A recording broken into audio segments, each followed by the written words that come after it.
మెదక్ జిల్లా మాసాయిపేట మండలం అచ్చంపేట హకింపేటలో 56 మంది అసైనీలకు చెందిన 70.33 ఎకరాల అసైన్మెంట్ ల్యాండ్ను కబ్జా చేసినట్లు సర్వేలో తేలింది. జమున హ్యాచరీ యాజమాన్యం జమున నితిన్ రెడ్డి అక్రమంగా కబ్జా చేశారని కలెక్టర్ హరీష్ తెలిపారు. నిబంధనలకు విరుద్ధంగా నాలా కన్వర్షన్ లేకుండా అసైన్మెంట్ భూమిని వ్యవసాయేతర అవసరాలకు వినియోగిస్తున్నారని అన్నారు. ఇలాంటి పర్మిషన్లు లేకుండా పెద్ద షెడ్లు నిర్మించారు. ప్రొహిబిటెడ్ లిస్టులో ఉన్న భూములను అక్రమంగా రిజిస్ట్రేషన్ చేసుకున్నారు. వాల్టా చట్టాన్ని ఉల్లంఘించి ఫారెస్ట్ ఏరియాలో రోడ్లు వేశారు, చెట్లు నరికారు. నిబంధనలకు విరుద్ధంగా పౌల్ట్రీ నుంచి కాలుష్యం వెదజల్లుతున్నట్లు గుర్తించామని అచ్చంపేట, హకింపేటలో అసైన్మెంట్ భూముల కబ్జా, అక్రమ నిర్మాణాలపై ప్రభుత్వానికి నివేదిక పంపామని అన్నారు. అక్రమాలకు పాల్పడిన వ్యక్తులు, అక్రమాలకు సహకరించిన అధికారులపై చట్ట ప్రకారం చర్యలు తీసుకుంటామని అన్నారు.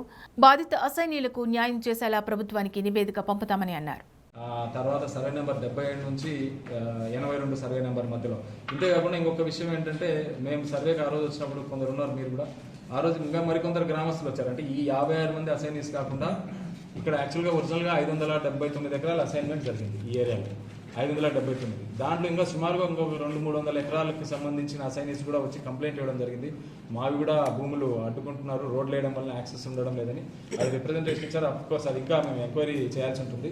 బట్ మాకు ప్రైమరీగా అది కూడా ఏం తెలిసిందంటే, సుమారుగా ఒక 200-300 ఎకరాలు ఇంకా అసైన్ భూమి చుట్టుపక్కల ఏదైతే ఉందో దాన్ని కూడా దీని కింద వస్తుందని తెలిసింది. ఇంకొకటి ఏంటంటే ఇంపార్టెంట్ ఇష్యూ, ఈ కోర్స్ ఆఫ్ ఎంక్వైరీలో మన ఆర్డీఓ గారు అండ్ చెక్ చేసింది ఏంటంటే, ఈ సర్వే నెంబర్స్ 130లో ముఖ్యంగా 77 నుంచి 82 మధ్యలో కొన్ని రజియానామాస్, ఇల్లీగల్గా రజియానామా అంటే మాకు ఈ భూమి అవసరం లేదు, కావాల్స్తే మీరు తీసుకోండి అని ఇస్తూ కొన్ని అగ్రిమెంట్స్ జమున హ్యాచరీస్కి 1,00,00,000కి చేసినట్లు కొన్ని ప్రూఫ్స్ కూడా మనకు వైట్ పేపర్స్ మీద అగ్రిమెంట్స్ చేసి ఆ ప్రూఫ్స్ కూడా దొరికాయి. గవర్నమెంట్కి పంపిస్తున్నాం. అంటే బేసికల్గా ఒక అసైన్ భూములు మీకు తెలుసు, రిజిస్ట్రేషన్స్ కానీ ఎవరికైనా అమ్మకాలు కొనుగోలు జరగకూడదు. బట్ దీంట్లో ఏంటంటే కొందరు అసైనీస్తో వాళ్ళు ఏమన్నారంటే, మాకు అప్పుడు ప్రలోభాలకు గురి చేశారు, ₹1,00,000 1,50,000 ఇస్తామంటే మేము సంతకాలు పెట్టాను సార్, మాకు తెలియదు ఈ భూములు అన్నీ పోతాయని మాకు అని చెప్పి వాళ్ళు మనకు కంప్లైంట్ చేయడం జరిగింది. అవి కూడా మనకు పేపర్స్ దొరికాయి. దాని మీద ఆల్రెడీ యాక్షన్ కూడా ఇనిషియేట్ చేయడం జరిగింది. మనం రాకముందే ఆ ఫైల్స్ కూడా తీయడం జరిగింది. ఆ రజియానామా పేపర్స్ ఏవైతే ఉన్నాయో అన్ని మీద కంపల్సరీగా కాంప్రహెన్సివ్గా సర్వే చేస్తాం. ఎన్ని ఎకరాలు ఈ 77 to 82 వచ్చేసి అక్రమంగా ఆక్యుపై చేసుకుంటాం. ఫస్ట్ సర్వే అయిపోయింది వచ్చేసి మన కోర్టులో ఆ రోజు వచ్చిన తర్వాత మనం కోర్టులో ఓన్లీ కంప్లైంట్ ఫస్ట్ ఏదైతే ఇనిషియల్గా మనకు కంప్లైంట్ వచ్చిందో సర్వే నెంబర్ 130 77 నుంచి ల్యాండ్ 33 గుంటలు గవర్నమెంట్ భూమి ఉంది, సుమారుగా 40 ఎకరాల వరకు ప్రైవేట్ భూమి ఉంది. బట్ ప్రైవేట్ భూమిలో కూడా ఇది ప్రైవేట్ భూమి అంటే ఏంటంటే మనకు ఎస్ఎల్పి ఒకటి నడుస్తుంది.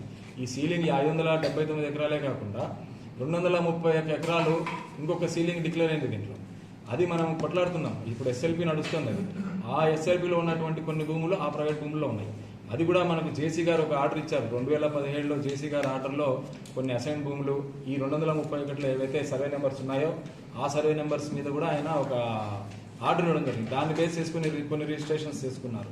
అసలు ఇన్ఫాక్ట్ ఆ రిజిస్ట్రేషన్స్ ఏంటంటే 2020 ఇదంతా అన్యాయం జరిగింది. జాయింట్ కలెక్టర్ ఆర్డర్ రాంగ్గా ఉంది. ఆ ఆర్డర్ని బేస్ చేసుకుని ఇల్లీగల్గా రిజిస్ట్రేషన్లు చేశారని కొందరు పట్టాదార్స్ ఎవరైతే కోర్టుకు వెళ్తే court in fact joint collector order తర్వాత ఏవైతే చేంజెస్ ఉన్నాయో రెవెన్యూ రికార్డులో వాటిని కూడా క్యాన్సిల్ చేసి ఆర్డర్స్ ఇచ్చారు. Already orders are in force ఉంటుంది. మావి కూడా బ్లాక్ చేస్తున్నారు. అది కూడా సర్వే చేస్తే కరెక్ట్గా అది కూడా తెలుస్తుంది. బట్ మాకైతే ప్రిలిమినరీగా వాళ్ళ గ్రామస్తులు ఏంటంటే సుమారుగా 200-300 ఎకరాల వరకు మా దౌర్జన్యంగా ఆక్యుపై చేశారు. కొన్ని చోట్ల రోడ్లు వేయడం వల్ల మేము యాక్సెసిబుల్గా లేదని చెప్పి కంప్లైంట్ ఇచ్చారు. దాని మీద ఇంకా సర్వే చేస్తాం.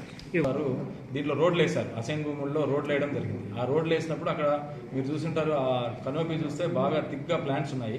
సో దానికి సుమారుగా చాలా వరకు చెట్లు నరికేసి రోడ్లు వేయడం జరిగింది అని చెప్పి మన డిస్ట్రిక్ట్ ఫారెస్ట్ ఆఫీసర్ వారు లాస్ట్ మేలోనే వాళ్ళకు నోటీసులు ఇచ్చి అది నిర్ధారణ చేయడం జరిగింది. దాని మీద కూడా యాక్షన్ తీసుకోవాల్సి ఉంటుంది. 20 ఎకరాల 33 గుంటలకి ఎంక్రోచ్మెంట్ చేసింది.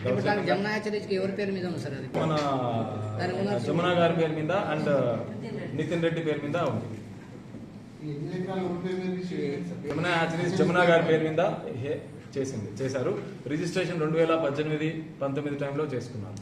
మన రిపోర్ట్లో పొందుపరిచాం. సబ్ రిజిస్ట్రార్, తహసీల్దార్ మీద కూడా ఏమేమి చేశారు, ఎలా రిజిస్ట్రేషన్ చేశారు, దాని మీద కూడా విచారణ చేపట్టాల్సి ఉంటుందని మన రిపోర్ట్లో రాయడం జరిగింది. దీంట్లో 2 ఉన్నాయి.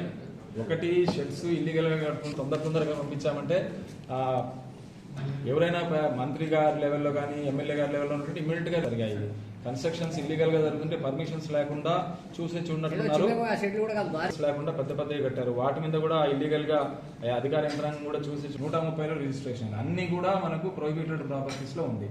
ముఖ్యంగా 130, 81 అయితే టోటల్ నెంబరు ప్రొహిబిషన్లో ఉంది.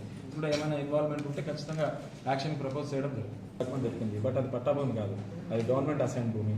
తర్వాత 81లో వాళ్ళు సహకారం తీసుకొని చేయాల్సి ఉంటుంది, అది క్లియర్గా. బట్ కన్స్ట్రక్షన్స్ మీద అయితే ఇల్లీగల్ కన్స్ట్రక్షన్ మీద ఆల్రెడీ నోటీస్ ఇచ్చాం. ఆల్రెడీ ఉంటే వాళ్ళకే అవుతుంది.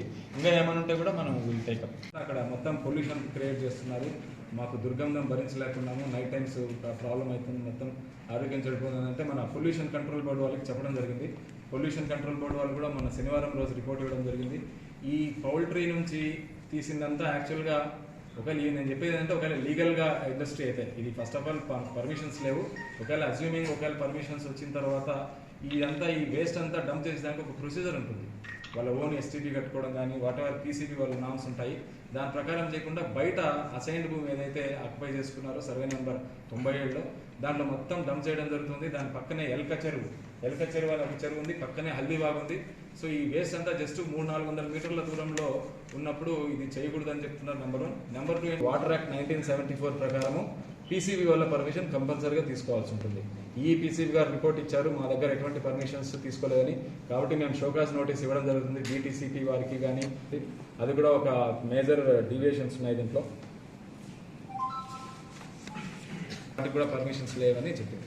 సో బేసికల్గా మీకు ఫైనల్గా చెప్పాల్సింది ఏంటంటే డీటెయిల్గా ఫస్ట్ ఆఫ్ ఆల్ అసైన్డ్ భూములు, సీలింగ్ భూములు, గవర్నమెంట్ సీలింగ్ భూములు మంది ఒరిజినల్ అసైనీస్.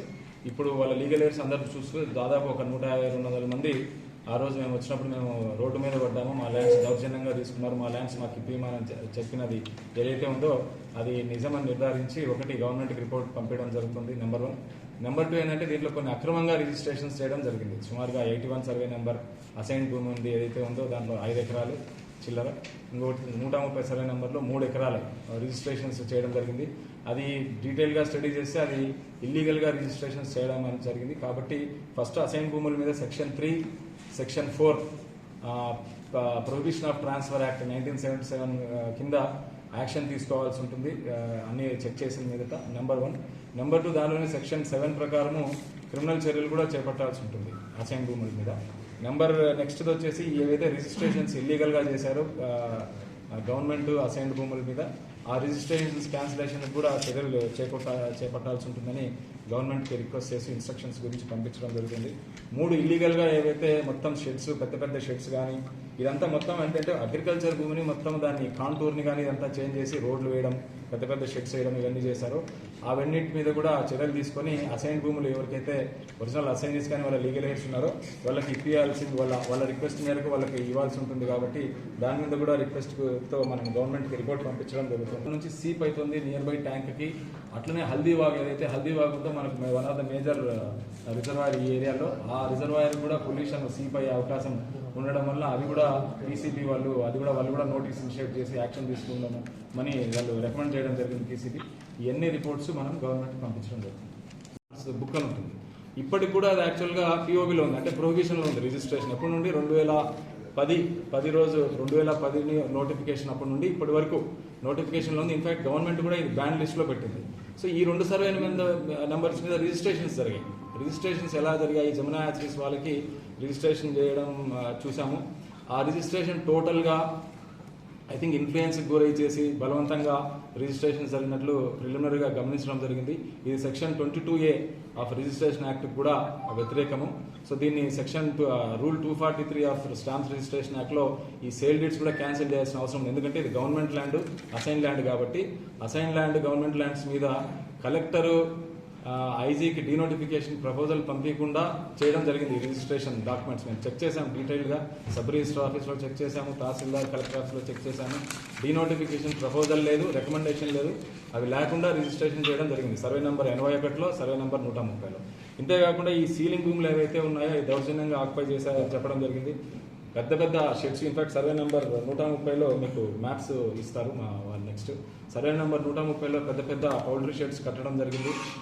అంతేకాకుండా ఈ భూములు ఏవైతే ఒరిజినల్గా అగ్రికల్చర్ భూములు ఇవి అగ్రికల్చర్ కన్వర్షన్ జరగలేదు, అసలు కన్వర్షన్ ఇవ్వకూడదు అసైన్ ల్యాండ్స్ మీద అండ్ దీంట్ల మీద. అవన్నీ సంబంధం లేకుండా అగ్రికల్చర్కి ఏవైతే భూములు పనిపిస్తాయో ఆ భూములన్నీ దానికి సంబంధం లేకుండా మొత్తం షెడ్స్, పెద్ద పెద్ద షెడ్స్ వేయడం జరిగింది. ఇదంటే మీరు కూడా చూడొచ్చు. ఇది యాక్చువల్గా లాస్ట్ టైం మీడియా వాళ్ళు చాలా అడిగారు ఎవిడెన్సెస్, అందుకని చూపించడం జరుగుతుంది. సో పెద్ద పెద్ద షెడ్స్ వేయడం జరిగింది. తర్వాత ఒక పెద్ద సైలో కూడా, ఫీడర్ ప్లాంట్ సైలో కట్టారు. ఎటువంటి దీనికి ఇవి కూడా లేదు. సో ఈ మొత్తం సో దీంట్లో బేసికల్గా ఏంటంటే అసైన్ ల్యాండ్ భూముల వరకు ఒకటి మనకు ప్రిలిమినరీగా తెలిసింది ఏంటంటే సుమారుగా 70 ఎకరాల 33 గుంటలు, దాదాపు 56 అసైనీస్. దాంట్లో బీసీ కమ్యూనిటీ వాళ్ళు ఎక్కువ ఉన్నారు, 49 families, 4 SC family, 2 ST families, 1 OC family ఉన్నారు. బీసీ కమ్యూనిటీలో ఎక్కువ ముదిరాజ్ కమ్యూనిటీ, చాకలి కమ్యూనిటీ, వంజర కమ్యూనిటీ వాళ్ళు ఉన్నారు. వీళ్ళ భూములు దౌర్జన్యంగా ఆక్యుపై చేశారని ఏదైతే కంప్లైంట్స్ వచ్చాయో అది నిజమని నిర్ధారించి మనం గవర్నమెంట్కి రిపోర్ట్ చేయడం జరుగుతుంది ఒకటి. తర్వాత వీళ్ళు అసైనీస్ మా భూములు మాకు వెనక్కి ఇవ్వండి లేకపోతే మేమే వెళ్ళాలా అని క్వశ్చన్ చేయడం జరుగుతుంది. వాళ్ళకు గవర్నమెంట్కి పంపించాం కాబట్టి గవర్నమెంట్ రిపోర్ట్ వచ్చిన తర్వాత ఒక డెసిషన్ తీసుకోవడం జరుగుతుంది వాళ్ళ భూముల వాళ్ళు. ఇదను చేశారు. ఇక్కడ మీకు మార్క్ కూడా కనిపిస్తుంది.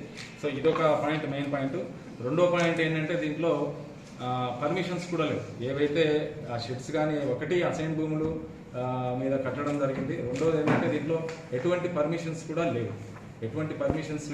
ఇన్ఫాక్ట్ దానికి అగెనిస్ట్గా పంచాయతీ డిపార్ట్మెంట్ వాళ్ళు రీసెంట్గా మేము వెళ్ళినప్పుడు వాళ్ళు కూడా నోటీసులు ఇనిషియేట్ చేశారు, యాక్షన్ ఇనిషియేట్ చేశారు. అదొకటి రెండో పాయింట్. మూడోది ఏంటంటే మరీ ముఖ్యంగా నేను ఆ రోజు సుమారుగా 18వ తారీఖు ఎంక్వైరీ జరుగుతున్నప్పుడు కొన్ని కంప్లైంట్స్ వస్తే సరిగా చేయడం లేదు ఆర్ వాట్ ఎవర్. యాక్చువల్గా లాస్ట్ 1 వీక్గా కొందరు మీడియా మిత్రులు ఫోన్ చేస్తున్నారు కానీ నాకు రిపోర్ట్స్ అని, అంటే మేము కాంప్రహెన్సివ్గా స్ట్రిక్ట్గా యాజ్ పర్ రూల్స్ ఏవైతే ఉన్నాయో చేయాల్సి వచ్చింది కాబట్టి మళ్ళీ ఒకసారి మన డిఐఓఎస్ గారు ఏదైతే ఇచ్చారో దాని డీటెయిల్స్ అన్నీ చెక్ చేసిన మీదట రిపోర్ట్ మనకు ఆర్డీఓ గారు మన లాస్ట్ వీక్ ఇవ్వడం జరిగింది. మనం కూడా రిపోర్టు ఈరోజు గవర్నమెంట్కి పంపించడం జరుగుతుంది. బేసికల్గా మీకు అందరికీ ఈ ల్యాండ్ డీటెయిల్స్ అంతా తెలుసు. గత ఈ సంవత్సరం మేలో మనము గవర్నమెంట్కు కొందరు కంప్లైంట్ ఇస్తే ఇక్కడ సరిగా పట్టించుకోవడం లేదు డిస్ట్రిక్ట్ అడ్మినిస్ట్రేషన్, మాకు న్యాయం జరగడం లేదు, మేము ఎన్ని రోజుల నుంచి పోరాడుతున్నామని గవర్నమెంట్కి ఒక కంప్లైంట్ ఇస్తే గవర్నమెంట్ వారు మనకు ఈ సంవత్సరము ఏప్రిల్ ఎండ్లో మనకు ఒక కంప్లైంట్ ఫార్వర్డ్ చేయడం జరిగింది. దాన్ని బేస్ చేసుకొని మనం అప్పుడు ఒక ప్రిలిమినరీ రిపోర్ట్ గవర్నమెంట్కి పంపించాం. అప్పుడు ఒక ప్రిలిమినరీ రిపోర్ట్ మాత్రం మనం గవర్నమెంట్కి పంపించడం జరిగింది. ఎందుకంటే దీంట్లో బేసికల్గా జమునా హ్యాచరీస్ వారు దౌర్జన్యంగా మా భూములు లాక్కొని మమ్మల్ని అగ్రికల్చర్ చేయనీయకుండా అడ్డుకుంటున్నారని చెప్పి అప్పుడు ఒక కంప్లైంట్ రావడం మీదట అప్పుడు ప్రిలిమినరీ రిపోర్టు మీరందరూ చూశారు. అప్పుడు మనము ఎందుకంటే దీని వెనకాల జమునా హ్యాచరీస్ ఉంది, దాని వెనకాల అప్పుడు గౌరవ మంత్రి గారు ఉన్నారు కాబట్టి, పెద్ద వ్యక్తులు ఉన్నారు కాబట్టి మనము ఇమీడియట్గా గవర్నమెంట్ వారి దృష్టిలో రిపోర్ట్ పెట్టిన తర్వాత యాక్షన్ తీసుకుంటామని అప్పుడు మనం ఒక ప్రిలిమినరీ రిపోర్ట్ గవర్నమెంట్కి పంపించడం జరిగింది మేలో. ఇమీడియట్గా ప్రిలిమినరీ రిపోర్ట్కి అగెనిస్ట్గా ఆనరబుల్ హైకోర్టు వారిని అప్రోచ్ చేయడం జరిగింది జమునా హ్యాచరీస్ వారు. హైకోర్టు వారు ఏమన్నారంటే ఇది ప్రిలిమినరీ రిపోర్టు, సో దీనికి సంబంధం లేకుండా యాక్షన్ యాజ్ పర్ రూల్స్ డీటెయిల్గా స్టడీ చేసి యాక్షన్ తీసుకోవచ్చు కాంపిటెంట్ అథారిటీస్ అని ఒక డైరెక్షన్ ఇవ్వడం జరిగింది ఆనరబుల్ హైకోర్టు. దాన్ని బేస్ చేసుకుని ఇమీడియట్గా మరొకసారి డీటెయిల్ సర్వేకి ఆర్డీఓ అంటే ల్యాండ్ రిఫార్మ్స్ ట్రిబ్యునల్గా RDO is the head of ceiling lands కాబట్టి ఆర్డీఓ గారు అప్పుడు కోర్టు ఆదేశాల మేరకు ఒక డీటెయిల్ సర్వే అసలు సీలింగ్ ఎంత ఉంది దీంట్లో, ఎందుకంటే దీంట్లో చరిత్ర చూస్తే అప్పుడు మేము ఇది హౌస్ కమిటీ కూడా కొన్ని రిపోర్ట్స్ ఇచ్చారు, ఈ సీలింగ్స్ అన్ని కన్ఫర్మ్ అయ్యాయి. సో దాని మీదట ఇవన్నీ చాలా కాంప్లికేషన్స్ ఉన్నాయని చెప్పి ఆర్డీఓ ఒకటి డీటెయిల్డ్ ఎంక్వైరీ చేస్తే బాగుంటుందని డిప్యూటీ ఇన్స్పెక్టర్ ఆఫ్ సర్వేతో ఒక డీటెయిల్డ్ సర్వే ఇనిషియేట్ చేయడం జరిగింది మేలో. మరి దానికి ఒక్కసారి మళ్ళీ అగెనిస్ట్గా జమునా హ్యాచరీస్ వాళ్ళు కోర్టును అప్రోచ్ చేయడం జరిగింది.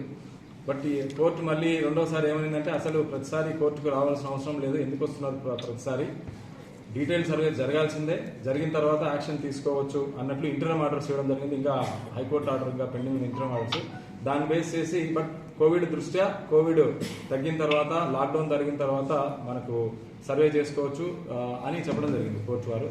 సో దానికి బేస్ చేసుకొని మీకు అందరికీ తెలుసు సుమారుగా 1 month back deputy inspector of survey నోటీసులు ఇవ్వడం జరిగింది. సో ఆ సర్వే నోటీసులు డీటెయిల్డ్గా దాదాపు మీరందరూ ఐ థింక్ మీడియా వాళ్ళు కూడా నేను కూడా 2-3 సార్లు రావడం జరిగింది కొన్ని కంప్లైంట్స్ వస్తే. సో అప్పుడు వచ్చి చూడడం జరిగింది సర్వే. సో మొన్న లాస్ట్ వీక్ మనకు డీటెయిల్ రిపోర్ట్ ఆర్డీఓ గారు డీటెయిల్ రిపోర్ట్ ఇచ్చారు లాస్ట్ వీక్. సో దీంట్లో అంతా డీటెయిల్స్ ఏంటంటే మీరు లాస్ట్ 1 week నుంచి అడుగుతున్నారు మీడియా మిత్రులు. సో ఒకసారి డీటెయిల్గా స్టడీ మీకు చెప్తే బాగుంటుందని నేను 1 week నుంచి ఇవ్వలేకపోయాను. సో ఇది బేసికల్గా ఏంటంటే మీకు అందరికీ తెలిసింది ఏంటంటే మనకు ఒరిజినల్గా ప్రిలిమినరీ రిపోర్ట్లో సుమారుగా 66 ఎకరాల అసైన్ ల్యాండ్ కబ్జా గురైందని మనం అప్పుడు ఇచ్చాం రిపోర్ట్. బట్ డీటెయిల్ సర్వే చేసిన మీదట 70 ఎకరాల 33 గుంటలు అసైన్మెంట్ సీలింగ్ ల్యాండ్ కబ్జా గురైందని మనకు డీటెయిల్గా తెలిసింది. మొత్తం 4D సబ్ డివిజన్తో సహా మనకు సీసీ ఫైల్స్ అన్ని బేస్ చేసుకొని డీజీపీఎస్ ఇన్స్ట్రుమెంట్స్ అన్ని మోడర్న్ ఇన్స్ట్రుమెంట్ పెట్టి surveyor deputy inspector of survey గారు సర్వే చేశారు. సో దీంట్లో మనకు అప్పుడు 65 ఎకరాలు వచ్చింది. బట్ కరెక్ట్ సర్వే చేసిన మీదట మనకు 70 ఎకరాల 33 గుంటలు సీలింగ్ ల్యాండ్ మరియు అసైన్ ల్యాండ్ కబ్జాకు గురైనట్లు తెలియవచ్చింది. సో దీంట్లో మేజర్ పాయింట్స్ ఏంటంటే డ్యూరింగ్ కోర్స్ ఆఫ్ సర్వే మనకు డీటెయిల్గా తెలిసింది ఏంటంటే ఇది ఇన్ఫాక్ట్ నేను కూడా సర్వేకి వెళ్ళినప్పుడు అప్పుడు చాలా మంది కంప్లైంట్ చేశారు, మా ల్యాండ్స్ దౌర్జన్యంగా జమునా హ్యాచరీస్ వాళ్ళు ఆక్రమించుకున్నారు, ప్లస్ అగ్రికల్చర్ సరిపోయే ల్యాండ్ రోడ్లన్నీ వేసేసి మాకు కాకుండా చేస్తున్నారు, మమ్మల్ని అడ్డుకుంటున్నారని కంప్లైంట్ ఇచ్చింది. ఆ కంప్లైంట్లో ఆర్డీఓ గారి రిపోర్ట్ ప్రకారం చూస్తే డీటెయిల్గా ఆల్మోస్ట్ ఆల్ 130 సర్వే నెంబర్ అచ్చంపేటలో మరియు 77 నుంచి 82 సర్వే నెంబర్ వరకు అచ్చంపేట విలేజ్ అండ్ 97 హకీంపేట విలేజ్లో 70 ఎకరాల 33 గుంటలు అసైన్డ్ భూమి ఆక్రమించుకోవడం జరిగింది జమునా హ్యాచరీస్ వారు.